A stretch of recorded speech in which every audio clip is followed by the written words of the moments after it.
प्यारे बच्चों, आप सबको नमस्कार। मैं आज अपनी कक्षा की ओर आप सबको स्वागत करती हूँ। पिछले 2-3 कक्षाओं में हम लोगों ने राष्ट्रकवि मैथिली शरण गुप्त जी की कविता मातृभूमि का आस्वादन किए। आज हम उसकी प्रश्नों के बारे में कुछ चर्चा करें। पहले मैंने आप लोगों को कुछ प्रश्न दिए थे, आप लोग उसका उत्तर लिखकर मुझे भेज दिया है, लेकिन अभी भी कुछ लोग उसका उत्तर भेज देने को है, जल्दी ही भेज देना। भेज दिए गए बच्चों को मैं धन्यवाद दे रही हूँ। अब परीक्षा में अच्छे अंक मिलने के लिए, अच्छे स्कोर मिलने के लिए हम प्रश्नों के बारे में चर्चा करें। बच्चों, पहले मैंने आपसे बताया कि यहाँ हमारे परीक्षा में प्रश्न आते हैं, नए शब्दों के अर्थ चुनकर लिखने के लिए और उसमें सही मिलान करने के लिए प्रश्न दिए के एक कॉलम में और बी कॉलम में उसके उत्तर भी, नए शब्दों के अर्थ भी मिलजुल कर लिखे होंगे और उसमें से चुनकर लिखना है। आप लोगों को सही मिलान करना है, वो शब्द लिखना और उसका अर्थ भी लिखना, जोड़कर लिखना है। और उसके लिए हर एक को एक एक अंक मिलते हैं, एक शब्द को एक अंक मिलते हैं। ऐसे प्रश्न आते हैं और फिर उसका अर्थ कोष्टक से चुनकर लिखने को है और फिर कुछ पंक्तियां देते हैं और उसका उत्तर एक या दो शब्दों में या 2 वाक्यों में लिखने को है और फिर उसके लिए 1 अंक मिलते हैं या कभी कभी 2 अंक भी मिलते हैं। फिर कुछ प्रश्न ऐसे आते हैं 4 अंक के और 3 या 4 वाक्यों में उसका उत्तर लिखना है। फिर हमें ऐसे भी प्रश्न आते हैं, उसके आस्वादन टिप्पणी, कुछ पंक्तियां देकर उस कवितांश का आस्वादन टिप्पणी लिखने के है और 6 अंक है उसमें उसके लिए। और कभी कभी कवि के जीवन वृत्त देते हैं और जीवन वृत्त के आधार पर अनुच्छेद लिखने को है, 4 अंक है, उसके लिए 4 अंक है। इस प्रकार प्रश्न आप लोगों को परीक्षा में प्रश्न पत्र में आते हैं और आप लोग प्रश्न ध्यान से पढ़कर उसका उत्तर लिखना है। पहले हम उसके लिए अभ्यास करना है। आप लोग जो प्रश्न मैंने दिए हैं उसका उत्तर ठीक रूप से, सही रूप से लिखकर देना है। कुछ शंका है तो जरूर पूछना है। कुछ लोग मुझे शंका भेज दिया है, पहले उसका नाम मैं याद नहीं देखती, विथा, उसके लिए, उस शब्द के लिए कुछ शंका मन में आया। पिछले साल हम लोगों ने पढ़ा था विधा मानो क्या है। कहानी एक विधा है, नाटक एक विधा है, कविता एक विधा है। यहाँ मातृभूमि कौन सी विधा है, मैंने ऐसा प्रश्न किया था। मातृभूमि कविता है। विधा, विधा, विधा मानो विभाग। मातृभूमि गुप्त जी की कविता है। कौन सी कविता है या कौन सी रचना है? मैथिली शरण गुप्त जी की रचना है। मातृभूमि कौन सी विधा है? मातृभूमि कविता है। आप लोग लिखना है मातृभूमि कविता है। कौन सी विधा है? कविता है। आप लोगों को 1 अंक मिलते हैं, उसके लिए 1 स्कोर है। ഒരു മാർക്കിന്റെ ക്വസ്റ്റ്യൻ ചോദിക്കാറുണ്ട്, कौन सी विधा है? തീർച്ചയായിട്ടും നിങ്ങൾ തെറ്റിക്കാതെ എഴുതണം, कविता है, मातृभूमि कविता है। दूसरा एक शंका मेरी याद ठीक है तो संजू ने पूछा है, द्विवेदी युगीन कविता, द्विवेदी युगीन, उसके मन में कुछ शंका जरूर होंगे अभी भी। द्विवेदी युगीन, हिंदी साहित्य को 4 कालों में विभाजित। बच्चों, हिंदी साहित्य के काल विभाजन के बारे में मैंने पहले ही बताया था, लेकिन कुछ लोग शंका उठाया. കുട്ടികളെ, നമ്മൾ ഹിന്ദി സാഹിത്യത്തിലെ കാലവിഭാജനയെ കുറിച്ച് കഴിഞ്ഞ വർഷമേ പഠിച്ചതാണ്. എങ്കിലും ദ്വിവേദി യുഗീന കവിത എന്ന് പറഞ്ഞപ്പോൾ കുറച്ചു പേര് സംശയം ചോദിച്ചു, 2 പേര്. അപ്പൊ അതുകൊണ്ടാണ് ഞാൻ വീണ്ടും ഇതൊന്ന് പറയാമെന്ന് വിചാരിച്ചത്. ഇപ്പൊ ഹിന്ദി സാഹിത്യത്തിന്റെ കാലവിഭാജനം 4 കാലങ്ങളായിട്ട് വിഭജിച്ചിട്ടുണ്ട്. അത് പഠന സൗകര്യത്തിന് വേണ്ടിയിട്ടാണ്. ആ കാലഘട്ടത്തിൽ ഓരോ കാലഘട്ടത്തിലും ഉണ്ടായിരിക്കുന്ന വിശേഷപ്പെട്ട സംഭവങ്ങളെ അടിസ്ഥാനമാക്കിയോ, അതല്ലെങ്കിൽ ഭരണ വ്യവസ്ഥയെ അടിസ്ഥാനമാക്കിയോ, അതുമല്ലെങ്കിൽ സാഹിത്യത്തിന്റെ വികാസ രീതികളെ നോക്കിയിട്ടോ, അതുമല്ലെങ്കിൽ പിന്നെ ഓരോ യുഗ പുരുഷന്മാര്, യുഗപുരുഷപ്പം മഹാവീരപ്രസാദ് ദ്വിവേദി, ഭാരതേന്ദു ഹരിശ്ചന്ദ്ര, അതുപോലെയുള്ള യുഗപ്രവർത്തകന്മാര്, അതായത് സമൂഹത്തിന് മൊത്തം തന്നെ മാറ്റം വരുത്തുന്ന രീതിയിൽ പ്രവർത്തനങ്ങൾ. ഇപ്പം മഹാത്മാഗാന്ധി, അപ്പം നമ്മൾ സാഹിത്യത്തിൽ പറയും ഗാന്ധിവാദ് എന്ന് തന്നെയുണ്ട്.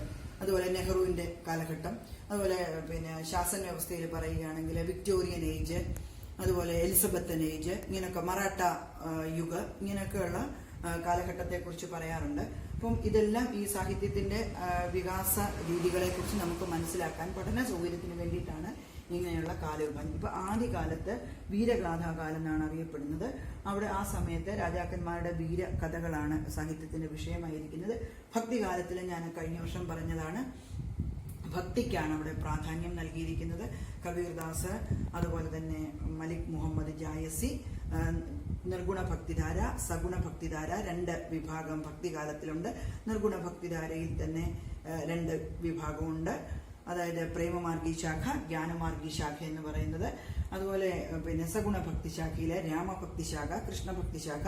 രാമഭക്തി ശാഖയിലെ തുളസിദാസ്, അതുപോലെ കൃഷ്ണഭക്തി ശാഖയിലെ സൂർദാസ്, പിന്നെ അതുപോലെ മീരാഭായി, ഇതുപോലെയൊക്കെയുള്ള യുഗ പുരുഷന്മാരായിട്ടുള്ളവര്. അതുപോലെ രീതികാലത്തിൽ പറയുമ്പോൾ രീതിക്ക്, അതായത് എന്താണ്, ശൃംഗാരത്തിന് പ്രാധാന്യം നൽകിക്കൊണ്ടുള്ളതാണ് രീതികാലം. ആധുനിക കാലഘട്ടത്തിൽ നമുക്ക് യുഗപ്രവർത്തകരായിട്ടുള്ള ഭാരതേന്ദു യുഗ്, അതുപോലെ തന്നെ ദ്വിവേദി യുഗ്, മഹാവീരപ്രസാദ് ദ്വിവേദി के नाम से जाना जाता है, ഭാരതേന്ദു ഹരിശ്ചന്ദ്ര के नाम से ഭാരതേന്ദു യുഗ് जाना जाता है.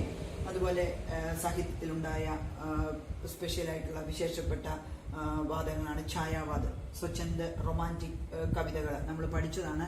ജയശങ്കർ പ്രസാദിന്റെ മധുരതു കഴിഞ്ഞ വർഷം പഠിച്ചാണ്. പ്രസാദ് പന്ത്, നിരാല, മഹാദേവി, അവരെ കുറിച്ച് ഞാൻ പിന്നീട് പറയാം. നേരത്തെ പറഞ്ഞിട്ടുണ്ട്, പഠിച്ചിട്ടുണ്ട് മധുരതു കവിത. അപ്പോൾ ഛായാവാദി കവിതകളെ കുറിച്ച് നന്നായിട്ട് അറിയാം. അവിടെയും നമുക്ക് കാണാൻ സാധിക്കും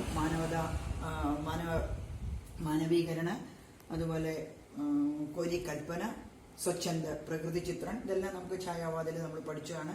അതുപോലെ പ്രഗതിവാദി, പ്രയോഗവാദി, നൈ കവിത, ഇതെല്ലാം ഉണ്ട്. അപ്പൊ ഇവിടെ നമുക്ക് ഇപ്പൊ പഠിക്കാനുള്ള മൈഥിലി ശരൺ ഗുപ്തജിയുടെ മാതൃഭൂമി എന്ന കവിത ദ്വിവേദി യുഗീന കവിതയാണ്. ദ്വിവേദി യുഗീന കവിതയുടെ മഹാവീരപ്രസാദ് ദ്വിവേദിയുടെ പേരിലാണ് ഈ യുഗം അറിയപ്പെടുന്നത്. എന്തുകൊണ്ടെന്നാൽ ദ്വിവേദി മഹാവീരപ്രസാദ് आधुनिक काल के द्विवेदी युग महावीर प्रसाद द्विवेदी के नाम से जाना जाता है. वह नए साहित्य, नई दिशा दी, हिंदी साहित्यकारों को नई दिशा दी. हिंदी का പരമാർജിത രൂപ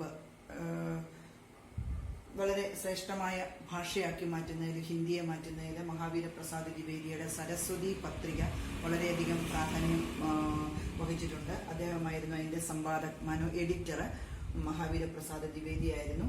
ഒരുപാട് സാഹിത്യകാരന്മാരെ നൽകിയ ഒരു പത്രികയാണ് സരസ്വതി പത്രിക. അതുപോലെ തന്നെ മഹാവീരപ്രസാദ് ദ്വിവേദിയാണ് അതിന്റെ സമ്പാദക്. നല്ല കൃതികൾ മാത്രമേ അതിലേക്ക് പ്രിന്റ് ചെയ്യാനായിട്ട് സാധിച്ചിരുന്നുള്ളൂ, അല്ലെങ്കിൽ പബ്ലിഷ് ചെയ്യാനായിട്ട് സാധിച്ചിരുന്നുള്ളൂ. അല്ലെങ്കിൽ മഹാവീരപ്രസാദ് ദ്വിവേദി തന്നെ അത് 1903 തൊട്ട് ഏകദേശം 1918 വരെ അദ്ദേഹം തന്നെയാണ് അതിന്റെ എഡിറ്റോറിയൽ നിർവഹിച്ചത്. അപ്പോൾ നല്ല ഒരു ഭാഷയും അതുപോലെ തന്നെ വ്യാകരണങ്ങളും നിയമങ്ങളും ഒക്കെ വെച്ചുകൊണ്ട്, അതുപോലെ തന്നെ അതിനകത്ത് ആദർശപ്രധാനമായിട്ടുള്ളത് തത്വങ്ങളൊക്കെ ഉൾക്കൊണ്ട കവിതകളും രചനകളും ഒക്കെ ആയിരുന്നു വന്നിരുന്നത്. അപ്പോൾ അദ്ദേഹത്തിന്റെ ഏറ്റവും പ്രിയപ്പെട്ട ഒരു ശിഷ്യനെന്ന് തന്നെ പറയാവുന്ന ആളാണ് നമ്മുടെ മൈഥിലി ശരൺ ഗുപ്തജിയുടെ മാതൃഭൂമി കവിത. ഈ ദ്വിവേദി യുഗത്തിലെ കാവ്യവിശേഷതകളെല്ലാം തന്നെ അതിൽ ഉണ്ട്. ആ ദ്വിവേദി യുഗത്തിലെ കാവ്യവിശേഷങ്ങളാണ്, അല്ലെങ്കിൽ അതിൽ ഉള്ളത് രാഷ്ട്രീയതയുണ്ട്, ദേശപ്രേമുണ്ട്, സമാജ സുധാറുണ്ട്, വീരതയുണ്ട്, ത്യാഗമുണ്ട്, ഉദാരതയുണ്ട്, സ്വച്ഛന്ത് പ്രകൃതി ചിത്രനുണ്ട്. അതുപോലെയുള്ള ഒരുപാട് കാര്യങ്ങളുണ്ട്. നിങ്ങളുടെ പുസ്തകത്തിൻ്റെ ബാക്കിൽ അതിനെക്കുറിച്ച് വളരെ വിശദമായിട്ട് പറഞ്ഞിട്ടുണ്ട്.